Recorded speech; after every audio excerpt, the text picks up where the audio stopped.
exposing the secret of how Polynesian navigators conquered the Pacific Ocean's bedtime story for sleep. Hello everyone. Today we are going to expose the secret of how Polynesian navigators conquered the Pacific Oceans. And you're not ready for how strange and dangerous this journey feels when you place yourself in their sandals. Imagine you shuffle barefoot across the warm deck of a wooden canoe at night. The smell of salt and resin in the air, the ocean stretching in every direction like a restless creature breathing beneath you. You tilt your head back, and the entire sky unfolds into an ocean of stars, dazzling and endless. Every cluster carrying hidden directions your life depends on. You probably won't survive this voyage without knowing what those lights mean. So before you get too comfortable, take a moment to like the video and subscribe, but only if you really like what I do here. And since I'm curious about who's sharing this starlit journey with me, tell me in the comments where you're watching from and what time it is right now. Now let's embark on today's secret history journey together. You lean forward, feeling the wood creak under your weight, and realize that thousands of years before GPS, satellites, or compasses, men and women in tiny double-hulled canoes sailed across one of the most dangerous and unpredictable oceans on Earth. They didn't just drift, they conquered the Pacific Oceans deliberately, stitching together a vast map of islands from Hawaii to Rapa Nui, from Aotearoa to Tahiti. And here's the strange part. They did it without metal instruments, without written maps, without even the idea of longitude that confused European explorers for centuries. You might think it was madness, like throwing yourself into infinity, but for them, it was survival, destiny, and mastery all at once. The hook is this: the Pacific is not calm. It is a graveyard of storms, waves higher than your roof, sudden squalls that could break a mast in seconds. Historians still debate whether these voyages began as accidents men pushed off by storms and luck war, as intentional feats of genius navigation. Either way, picture yourself balanced on a fragile vessel no longer than a city bus, carrying food, water, and families, with no sight of land for weeks. Every sound matters. The slap of waves, the cries of birds, the rhythm of swells brushing the hull. Every smell counts. The faint odor of vegetation carried on the wind, the shift of air hinting at nearby reefs. Every star is a line of code you must read, or you will die. The oddest part? Polynesian navigators learned to read the ocean itself like a living text. They called it wave piloting. Close your eyes and feel it. The canoe rising and falling. Subtle differences in direction telling you there's land beyond the horizon, even when you cannot see it. You're no longer just a passenger, you're a part of a floating sensor, your body tuned to ripples and rhythms. It sounds almost supernatural, yet it was science wrapped in ritual, memorized in chants and songs that preserved knowledge like a living textbook. As you picture this, you realize that survival meant transforming the canoe into a home, not just a vehicle. The lashings had to be checked every morning, the sails patched with plant fibers, every inch of the craft whispering whether it would hold or collapse. You hear the slap of taro leaves being pounded for food, smell fermented breadfruit tucked into baskets, see children sleeping beside stone adzes and seashell ornaments that tied their identity to the voyage. Every breath you take is part of a story bigger than yourself. And yet, even as you stand here in the glow of firelight and starlight, you can sense the hidden debates waiting in the background. Did they truly reach South America before Europeans? Did sweet potatoes native to the Andes drift into Polynesia by accident? Or were they carried deliberately across thousands of miles by voyagers who left no written proof? The Pacific keeps its secrets well, and the evidence lies scattered in myths, DNA, and ancient memories. Historians still debate whether contact was frequent or rare, whether cultures truly collided or simply brushed past one another in silence. You may think you're drifting into a bedtime story, but don't relax too quickly. Behind every star chant and carved canoe prow hides a question no one has fully answered. These navigators were not simply passengers on the sea, they were magicians of survival. Dreamers who turn the most hostile environment into a highway. As the night deepens around you, the air thick with salt, and the steady heartbeat of waves against the hull, you realize you've stepped into a world where memory is map, the ocean is teacher, and the stars above, are nothing less than a secret calendar. You lean over the edge of the canoe and feel the cool spray of salt water sting your face as the swells roll beneath you. And it's here that you begin to understand one of the most overlooked secrets of how Polynesian navigators conquered the Pacific Oceans. The sea itself was a library, each wave a sentence, each ripple a word. And the voyagers who crossed these distances learned to read it as clearly as you might read a page. Picture yourself crouching low, eyes closed, letting your knees absorb the rhythm. One swell strikes from the northeast, another from the south, and together they create a subtle crosshatch pattern. To you it might feel chaotic, but to the navigator, this is a coded message, whispering. There is an island beyond the horizon. This knowledge was never written down. It was sung, chanted, memorized in endless hours of training, until the body itself became an instrument of perception. You may imagine the waves as meaningless, but they carried fingerprints of distant lands. When the ocean currents collided with the jagged edges of an island's reef, they bounced back faint echoes that could be detected miles away. The navigator lying in the canoe would feel the hull shift ever so slightly, the vibration humming like a drumbeat across the wood. And from this he would know the island was close, even though no land was visible. Historians still debate whether these skills were partly instinctive or entirely learned. But one thing is certain. Without them, entire societies could not have expanded across thousands of miles of unforgiving ocean. Odd. Details always slip into the picture when you least expect them. For example, some navigators trained by staring into bowls of water to practice recognizing tiny shifts in reflected starlight, so that even the smallest change in swell direction would register in their minds. Others were said to place pebbles under their tongues to sharpen concentration during night watches, the taste of stone anchoring them to the physical world while their senses stretched outward across the sea. It sounds bizarre, but when you are steering a canoe into darkness with no compass, no sextant, and no written chart, you need every trick, every edge. No matter how strange, you crouch lower, imagining the exhaustion of steering for hours while families slept in the middle of the canoe. The navigator's role was not glamorous. It was a burden heavier than the mast itself. One mistake meant starvation, shipwreck, or death. Yet there was pride here too. To master the waves was to master fate, to command knowledge that outsiders could barely comprehend. Europeans centuries later would stare in disbelief when they realized these voyagers had mapped the Pacific long before. Western ships blundered into the region. But you, right now, are crouched in the canoe itself. Your heartbeat aligned with the sea's rhythm.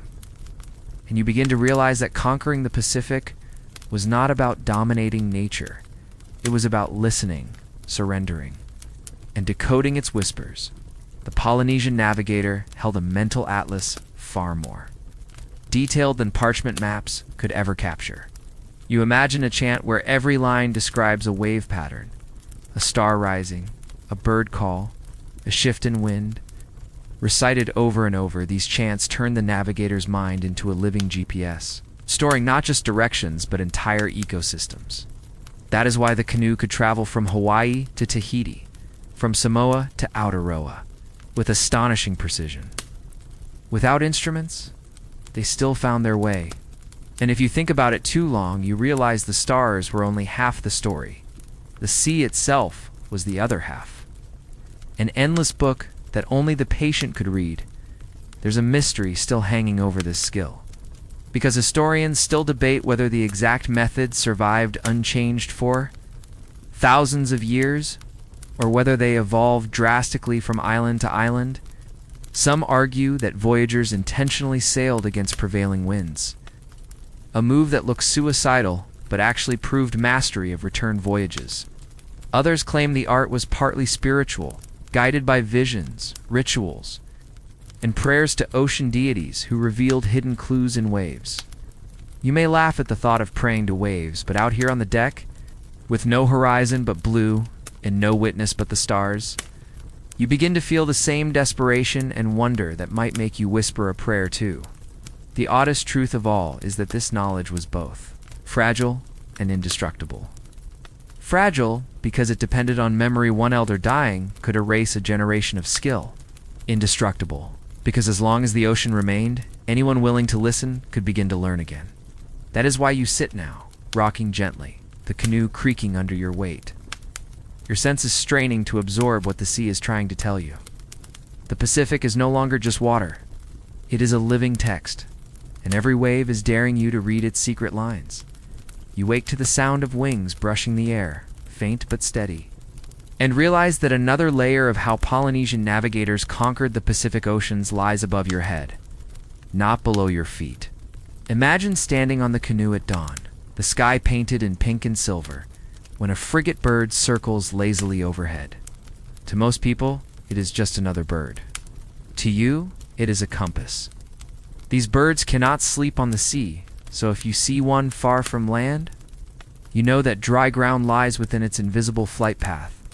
You squint and follow its arc, tracing the way it vanishes into the distance. And you realize that the bird is the island's messenger, living arrow pointing you towards salvation. Clouds carry secrets too. You notice how their bellies shift from blue-gray to a soft green when they hover over shallow lagoons. You start to count their shapes, their formations, how they swell and dissolve at different times of day. The navigator's eyes never rest. Even in drowsiness, you find yourself cataloging these patterns, storing them like treasures in your mind. The oddest thing is that some voyagers could apparently sense land by the way clouds reflected unseen islands, as if they were mirrors hung in the sky.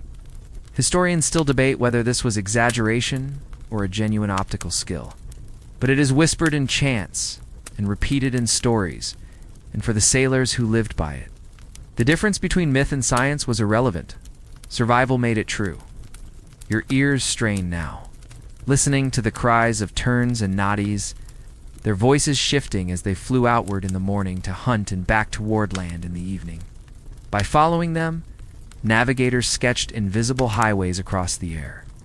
Picture yourself exhausted, body aching from steering all night, when suddenly a flock of birds swoops past, their wings cutting sharp lines against the sunset. Relief surges through you. You are not lost. Not yet. You change the angle of your sail, trust the signs, and wait for the faint outline of land to emerge where the birds disappeared. The details sometimes veer into the strange. Some accounts describe sailors who tied small strings of feathers to the mast to catch the slightest change of wind direction, believing the feathers carried whispers of the gods. Others tell of navigators lying flat on the deck, half asleep, dreaming of birds whose paths guided them to shore. It seems absurd, yet when you are weeks at sea with no land in sight, the line between dreams and navigational clues blurs. Every odd trick, every superstition becomes part of the toolkit. Stitched together with discipline and faith, your body sways with the canoe as the sails creak above you, and you imagine how these techniques turn the Pacific into a map without paper. The birds, the clouds, the colors of the water, even the drift of seaweed, they all became coordinates etched into memory. Europeans, centuries later, would scoff at these methods, insisting that without compasses or sextants, such precision was impossible. Yet those same Europeans found themselves astonished when island after island was located, exactly where Polynesian oral maps said they would be. You standing on the canoe now, feel the sting of irony. The so-called primitive method worked better than the expensive instruments carried by foreign explorers.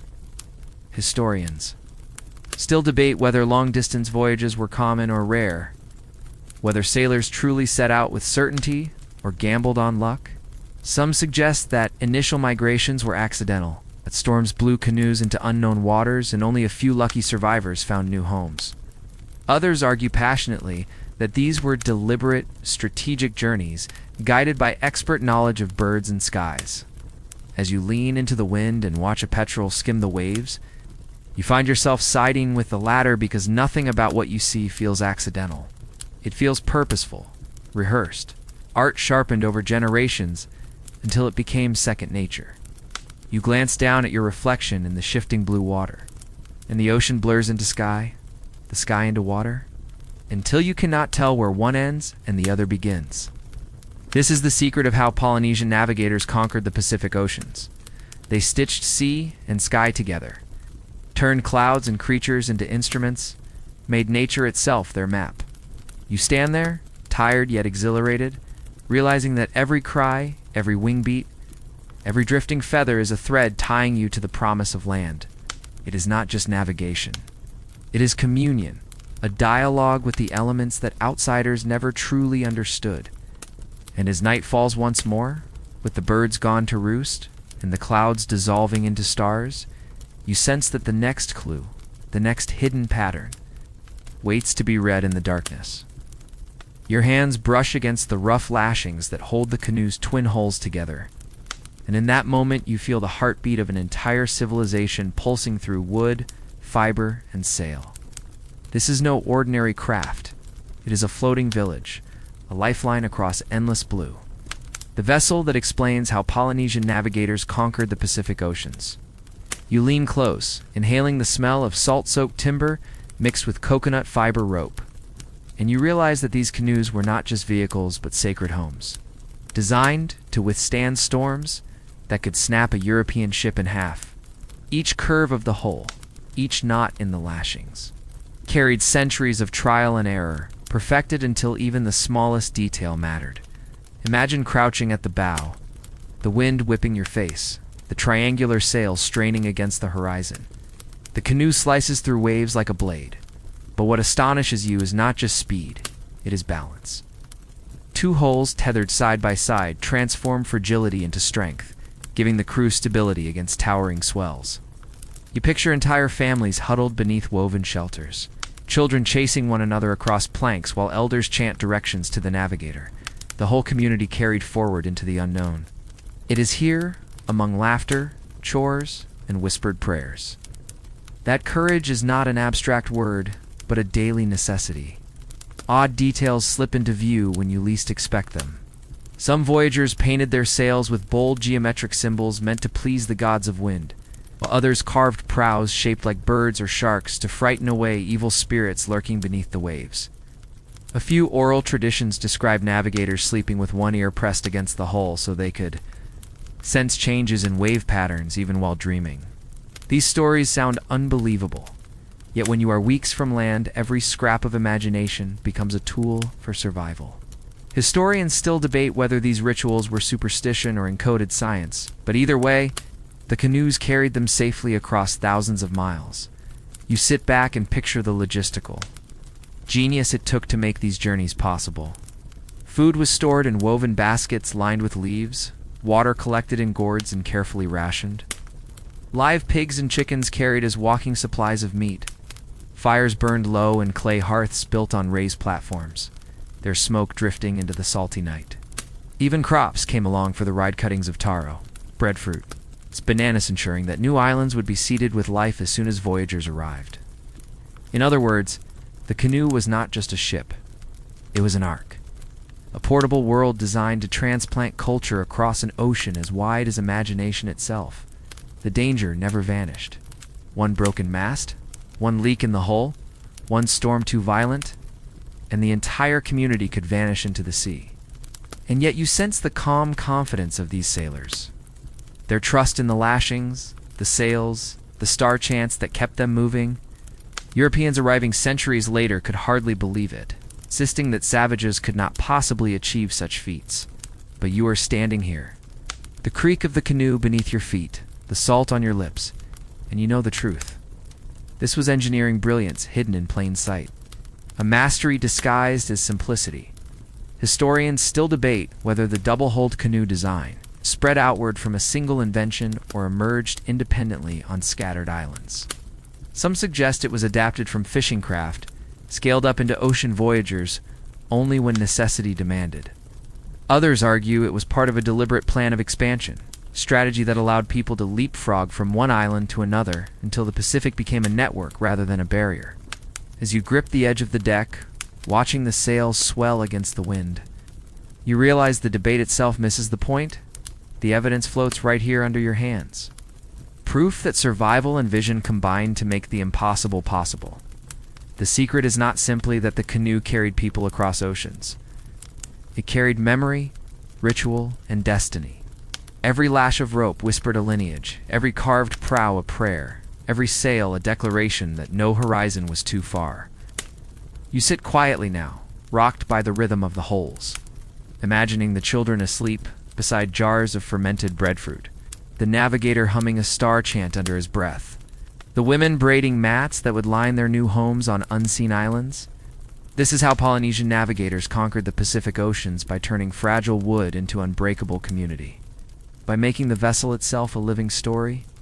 And as the stars brighten overhead and the canoe cuts deeper into the night, you feel the strange, unsettling certainty that you too are part of that story now, carried forward toward the next secret waiting beyond the horizon. The night deepens, and you find yourself staring into the black horizon where sea and sky fuse into a single void. And it is in this silence that the ghost stories surface. Tales that whisper of how Polynesian navigators conquered the Pacific Oceans, but also how many never returned. You hear the creak of wood and the hiss of water sliding past the hull, and suddenly you imagine the voices of those who vanished. Their canoes swallowed by storms, their names lingering only in chants, sung by survivors. Some say they sailed too far, chasing birds and stars into nothingness. Others say they found islands that no one ever saw again, cursed places erased from memory, as if the ocean itself decided to keep its secrets.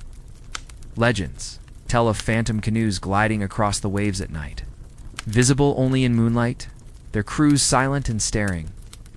You picture yourself on deck, eyes straining, when a shape appears in the mist pale, sails glowing like ghosts, hulls leaving no wake.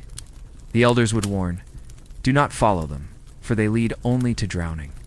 Historians still debate whether these stories conceal real disasters, perhaps warnings encoded as myths, or whether they were meant to instill caution in young navigators eager to test their courage.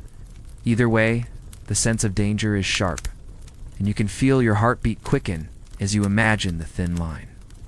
Between mastery and ruin on the open sea, there are odder details too, strange enough to make you shiver.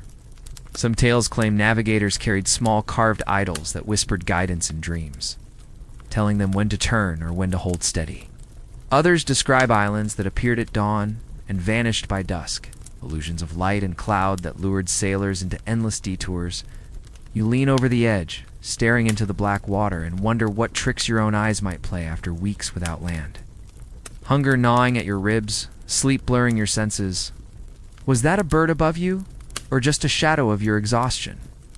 Was that glow on the horizon an island fire, or the reflection of a distant storm?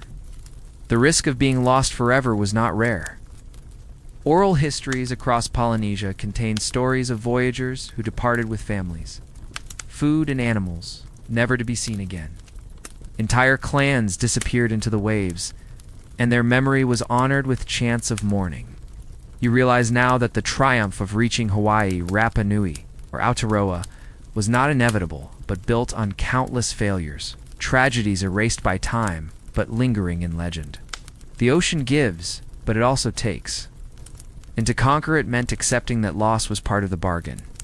Yet these ghost stories served another purpose. They reminded everyone of the cost of arrogance. Navigators were revered, but never beyond reproach. A single mistake, a misread star, a misjudged current, and the canoe could drift into oblivion. You imagine standing before your clan, promising them land ahead, only to face empty horizon after empty horizon. That weight would crush even the strongest spirit. And it is no wonder that myths emerged of cursed voyages, where the gods themselves turned away. Historians still debate whether the so-called cursed islands were volcanic peaks swallowed by the sea, or whether they were simply mistakes passed into story. Either way, the fear was real, and you feel it now. Cold against your skin like the night wind, strangely, these tales of failure make the successes even more astonishing. The fact that anyone reached distant islands settled them, carried culture forward despite the risks, speaks louder than any monument carved in stone. It proves that courage was not blind. It was calculated. Tested against legends of loss, sharpened by ghost stories that haunted every new voyage. As you sit there, rocking on the waves, you understand that to conquer the Pacific was not to erase fear, but to carry it alongside hope. To sail anyway, knowing the ghosts were watching, your gaze drifts upward to the stars. Steady and sharp, and you think of the countless nights when navigators whispered to themselves, holding chants in their mouths as if the words alone could shield them from disaster. You may never know whether those who vanished became myths, or whether some found forgotten shores where their descendants still live in silence. But the stories remain, and they cling to you now like mist, wrapping the canoe in a veil of uncertainty. This, too, is part of the secret Polynesian navigators conquered the Pacific Oceans, not because they ignored danger, but because they faced it, knowing full well that the line between legend and survival was as thin as a lash of rope. Holding two fragile hulls together, the dawn breaks in streaks of gold across the horizon, and you blink as unfamiliar sails appear, tall masts, heavy hulls, the smell of tar and gunpowder drifting across the sea. This is the moment when Europe first collides with the secrets of how Polynesian navigators conquered the Pacific Oceans. And the contrast is almost absurd. You stand on your fragile double-hulled canoe, lashed together with rope and fiber, while across the waves looms a massive wooden galleon creaking under the weight of iron cannons. To the Europeans, you are a curiosity, a savage balancing on planks. To you, they are clumsy giants who cannot see the ocean's subtle language. The scene burns itself into memory, sailors in stiff uniforms pointing and muttering, baffled that you crossed thousands of miles without compass or chronometer. They scribble notes, measure your canoe, and laugh at the woven cells yet. Beneath their laughter lies unease. How could people they dismissed as primitive have mapped this ocean long before their own charts reached beyond coastlines? You sense the sting of irony as their maps are cluttered, with blank spaces labeled unknown, while your chants and wave sense have already stitched the Pacific into a living atlas. Odd details emerge in the journals of those encounters. One captain marveled that islanders could sail straight lines invisible to European eyes, reaching destinations his own men would miss without sextants. Another described a navigator pointing to the horizon and naming islands the Europeans had never recorded, only to find them days later exactly where predicted. Historians still debate whether these records exaggerate the skill or underplay it, but either way, the shock was genuine. The empire builders discovered that their charts were not the only maps in existence. The clash of worldviews was more than technical, it was cultural. You picture the Europeans staring at offerings placed on the canoe's prow. Carvings of birds and gods, feathers fluttering in the wind. To them, superstition. To the navigators, sacred compasses. You watch as they dismiss the chants as primitive song, never realizing those chants carried coordinates, instructions, and survival techniques wrapped in melody. Here lies the true hook. What they mocked was precisely what made the voyages possible. Tension grows sharper as colonization follows curiosity. The same ships that marveled at your navigation soon return with missionaries, traders, and soldiers. They bring steel, muskets, and diseases, but also a dangerous certainty that their way is superior. And yet, even as they spread across the Pacific, they cannot erase the image of canoes slicing through waves with precision they cannot explain. You stand at the meeting of two worlds, the taste of salt on your tongue, the sound of foreign languages cutting through the air, and you feel both pride and dread. Pride, because your people mastered the ocean without help. Dread, because outsiders may silence that knowledge forever. Historians still debate whether European explorers truly understood the depth of Polynesian navigation, or whether they recorded only fragments that fit their own narratives. Some argue that they quietly learned techniques from islanders, borrowing skills without acknowledgement. Others suggest they dismissed too much, blinded by arrogance. You may never know which is true, but you can feel the unease in their writings, the sense that something had been overlooked. That mastery had slipped through their fingers while they pretended it did not exist. The oddest detail of all is that despite all their instruments, many European ships still wrecked in the same waters. Polynesians crossed with ease. Heavy hulls broke on reefs. Charts misled them. Storms scattered fleets. Meanwhile, slender canoes carried entire families safely, guided by chants, birds, and waves. You imagine the frustration of sailors watching a people they deemed inferior achieve what their empires could not. And you feel the haunting truth. Conquering the Pacific was not about technology, but about listening, adapting, and remembering. You close your eyes now, rocked by the rhythm of the canoe, hearing the murmur of foreign voices fading into the crash of waves. The collision of worlds is not yet finished.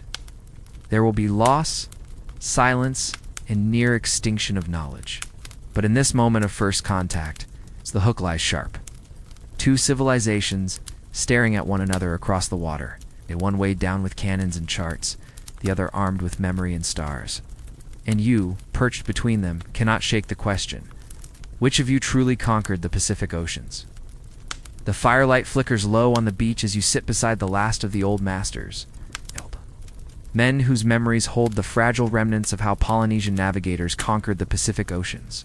Their voices are gravelly, their chants slow, each word a thread in a tapestry nearly unraveled by colonization and silence. You lean in close, hearing how every star once had a name, every swell a rhythm, every bird a messenger. Yet the stories carry an edge of sorrow, for you realize that this knowledge was almost lost. Buried beneath the weight of foreign rule, Christianity's suppression of chants, and generations told to abandon pagan ways? Imagine an elder tracing lines in the sand with a trembling finger, showing you how the Southern Cross tilts at certain months, how the waves hum when striking an island's reef, how clouds shift when land is near. He whispers the words as if passing contraband, glancing over his shoulder as though the colonial authorities might still punish him for speaking. You realize then that the most dangerous storm was not one of wind and water, but of forgetting. The oddest detail is that some of these teachings were preserved only by disguising them as lullabies, sung to children at night so that invaders would not notice their deeper meaning.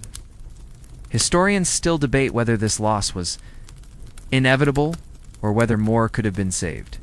Some argue that suppression was so thorough, the art of navigation was doomed without outside revival. Others insist that fragments lingered like embers, needing only breath to reignite. You stand here listening and feel the weight of both arguments pressing on you. The sand cool beneath your feet, the tide pulling at your ankles as if urging you to carry the knowledge forward. You think of how fragile memory is, how one death can erase an ocean of knowledge. A single elder passing meant entire routes, chants, and signals vanishing forever. That is why the survivors guard their words so fiercely, why you lean forward with every syllable. Their eyes glimmer as they speak of voyages to Hawaii, to Rapa Nui, to Aotearoa, places Europeans insisted were unreachable without instruments. Their pride survives, even if the methods are fading. You taste the bitterness in their voices, the quiet anger that outsiders mocked what they could not understand, then outlawed it, then pretended it had never existed. The silence that followed colonization was suffocating. Canoes once launched in festivals stood rotting on beaches, forbidden by laws that labeled them dangerous. Children were taught European charts instead of chants, steel compasses instead of stars. Yet in hidden corners, some families refused to let go. They built miniature canoes in secret, whispered star names like forbidden prayers, and carried on traditions in the quiet hours of night. You picture yourself in such a hut, firelight flickering against carved idols, the sound of waves outside blending with the murmured words of a fading generation. The oddest survival story may be that of knowledge disguised as play. Some children thought they were merely counting stars for games, never realizing their grandfathers were teaching them directions. Others traced lines in the dirt with sticks, believing it was art, not knowing it mapped wave patterns. Even in suppression, memory found loopholes, hiding inside innocence, until the time was right. Historians still debate how much was deliberately concealed and how much was genuinely forgotten. But you sense that resilience is stitched into every islander's soul. Now, as you sit here, the night thick with salt air, you realize you are witnessing the final transmission of a secret. The elder pauses, his hands trembling, his chant drifting into silence. He looks at you with eyes that seem to hold the entire Pacific, and he whispers one last truth. Do not forget. The ocean remembers. The words strike like a wave across your chest, and you feel the enormity of what is at stake. To conquer the Pacific once again is not to sail farther, but to remember deeper. The fire dies down. The stars brighten overhead, and you know this moment is both an ending and a beginning. You are caught in the fragile heartbeat between memory and silence, and it is here, more than in any storm, that you finally understand the greatest danger was not drowning in waves, but drowning in forgetfulness. And as you step back toward the canoe, you carry the last flicker of that secret within you. Hoping the horizon will honor it, the ocean glimmers beneath the rising sun, and you find yourself standing on the deck of a canoe that looks both ancient and new. Its hull freshly carved, yet carrying the same design that once allowed Polynesian navigators to conquer the Pacific Oceans. The year is no longer centuries past. It is the 20th century, and after generations of silence, something stirs. You feel the urgency of revival, the determination of people who refuse to let the memory of their ancestors vanish. Around you, young sailors hoist sails, their eyes fixed not on modern compasses but on the horizon. Guided once again by stars and swells, the hook tightens when you realize this voyage is not practice but proof. In the 1970s, men and women launched a double-hulled canoe named Hokale from Hawaii. I determined to show the world that the old ways were real, not myth. You hear the creak of rope, the slap of waves, and the chant of a navigator named Mo Pialig from Micronesia, one of the last masters of star navigation. He had preserved what others nearly lost, and now he shares it, not in secret, but in defiance. You watch him point to the night sky, his finger tracing constellations like lines on a hidden map, his eyes reading swells invisible to outsiders.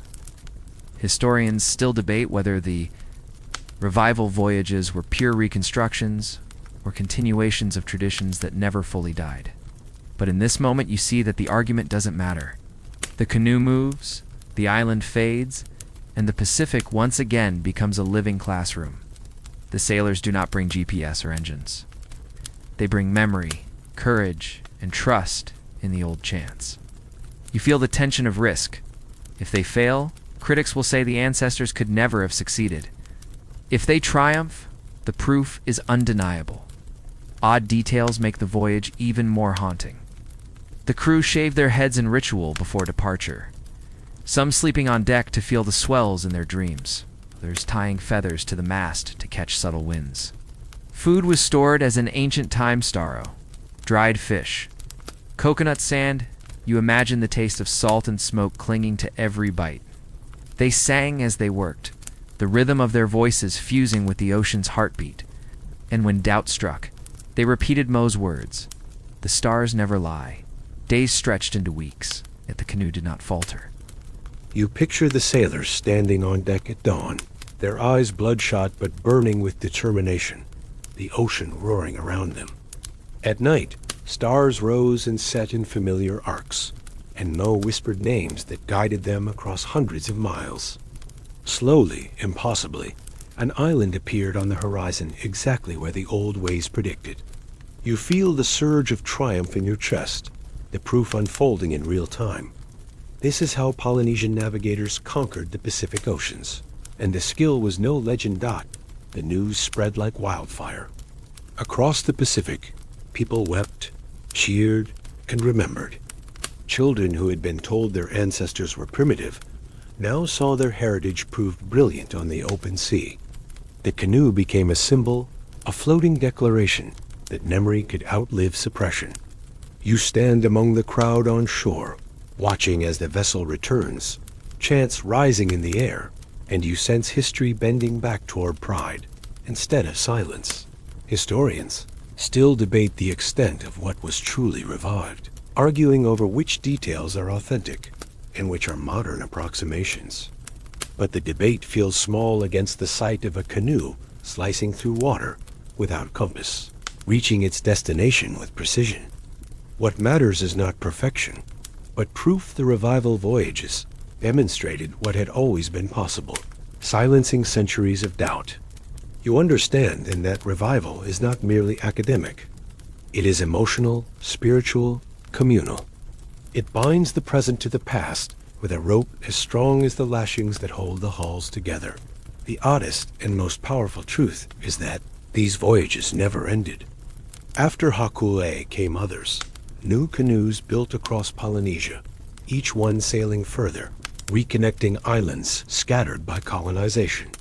You imagine yourself aboard one now, the wind filling the sails, the stars above whispering directions, your body rocking with the swells. The canoe is no relic, it is alive, carrying identity across the same Pacific that once seemed endless dot as the sun dips into the horizon. You realize that revival is not just about sailing. It is about reclaiming dignity, about proving to yourself and to the world that the ocean was never a barrier but a bridge. And as you grip the ropes, salt stinging your lips, you feel the thrill of continuity. The same secret that once carved pathways across the Pacific is alive again, and you are part of it. You wander through a ruined landscape at dawn, the stones cool beneath your hands, and you realize that the clues of how Polynesian navigators conquered the Pacific. Oceans are not only on the water, but carved into land itself. Moss creeps across giant platforms, statues loom with silent faces, and strange markings hint at journeys across horizons most would call impossible. You lean closer, tracing grooves that align with sunrise and sunset, and you sense that these rocks are not mere decorations, but instruments, silent calendars measuring time, directions, and seasons. The hook is immediate. Could these ruins prove contact with distant worlds, long before Europeans admitted it? Odd details emerge the deeper you look. On Rapa Nui, the famous Moai stare inland, yet some stones are etched with canoe shapes, suggesting an obsession with voyages. On Hawaii, petroglyphs depict starbursts that might map constellations. And in South America, sweet potatoes grow, plants that originated in the Andes, but somehow appear across Polynesia centuries before European ships made the crossing. Historians still debate whether Polynesian voyagers deliberately reached the Americas or whether drifting currents carried crops across by accident. But you feel the thrill of mystery tightening around. You like standing at the edge of a riddle written by waves.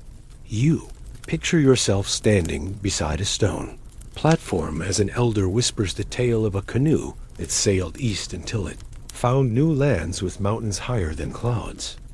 The people returned with strange foods, with stories of giants, with feathers and ornaments never seen before. Was it real? You cannot prove it, but you cannot dismiss it either. Every odd carving, every oral story adds weight to the possibility that Polynesian canoes did not only link Pacific islands but bridged oceans themselves. The oddest part is how myths echo across cultures. Some South American legends describe visitors who arrived on boats with sails, their skin dark, their language foreign, yet their skill undeniable.